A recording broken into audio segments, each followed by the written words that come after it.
प्रदेश की राजनीति में आने वाला विधानसभा चुनाव एक बार फिर बेहद अहम माना जा रहा है।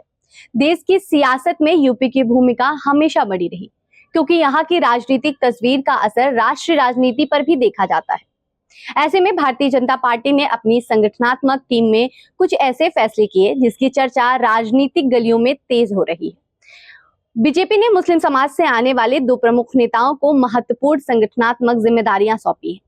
इनमें पहला नाम है प्रोफेसर तारिक मंसूर का, जबकि दूसरा नाम कुंवर बशीर अली का है। इन नियुक्तियों को बीजेपी की अल्पसंख्यक और संगठनात्मक रणनीति के नजरिए से देखा जा रहा है। प्रोफेसर तारिक मंसूर अलीगढ़ मुस्लिम यूनिवर्सिटी के पूर्व कुलपति रह चुके हैं। वर्ष 2017 से 2023 तक एमएमयू में वाइस चांसलर रहे। उनके कार्यकाल के दौरान विश्वविद्यालय और केंद्र सरकार के बीच कई महत्वपूर्ण संवाद देखने को मिले।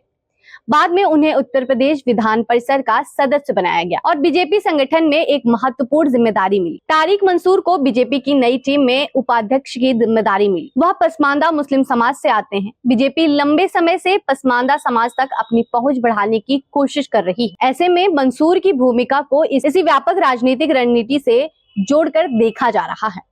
अब बात करते हैं कुंवर बशीर अली की। उत्तर प्रदेश के मेरठ जिले के किठौर क्षेत्र से आने वाले बशीर अली ने बीजेपी के संगठनात्मक स्तर से अपनी राजनीतिक यात्रा शुरू की। वह अल्पसंख्यक मोर्चों से जुड़े रहे और पार्टी के विभिन्न अभियानों में सक्रिय भूमिका निभाते रहे। इसके अलावा वह मुस्लिम राष्ट्रीय मंच से भी जुड़े रहे। अब उन्हें बीजेपी अल्पसंख्यक मोर्चा का राष्ट्रीय अध्यक्ष बनाया गया है। यह जिम्मेदारी केवल उत्तर प्रदेश तक सीमित नहीं है, बल्कि देश भर में पार्टियों के अल्पसंख्यक मोर्चा के संगठन को मजबूत करने की जिम्मेदारी भी इससे जुड़ी है। उत्तर प्रदेश में चुनावी माहौल को देखते हुए यह नियुक्ति खास महत्व रखती है। बीजेपी के सामने एक तरफ अपने पारंपरिक समर्थक आधार को मजबूत रखने की चुनौती है, तो दूसरी तरफ उन समुदायों तक पहुंच बढ़ाने की कोशिश भी है जहां तक पार्टी स्वीकारता सीमित रही है। बशीर अली का कहना है कि पार्टी जो भी जिम्मेदारी देगी उसे पूरी निष्ठा और समर्पण के साथ निभाया जाएगा।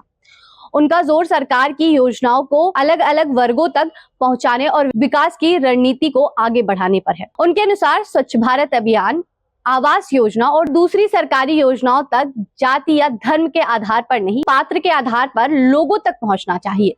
उनका मानना है कि विकसित उत्तर प्रदेश और विकसित भारत का लक्ष्य तभी हासिल हो सकता है जब समाज के हर वर्ग को विकास की प्रक्रिया में शामिल किया जाए। इन सवालों का जवाब आने वाले समय में चुनावी नतीजे देंगे। फिलहाल इतना जरूर है कि बीजेपी ने संगठन के स्तर पर ऐसी रणनीति सामने रखी है जिससे अल्पसंख्यक समाज के नेताओं को महत्वपूर्ण जिम्मेदारियां देकर व्यापक पहुंच बनाने की कोशिश दिखाई दे रही है। अब देखना दिलचस्प होगा कि यह रणनीति जमीन पर कितना असर डालती है और उत्तर प्रदेश की चुनावी रणनीति में इसका क्या परिणाम सामने आता है। आपकी क्या राय है, हमें कमेंट में जरूर बताइएगा।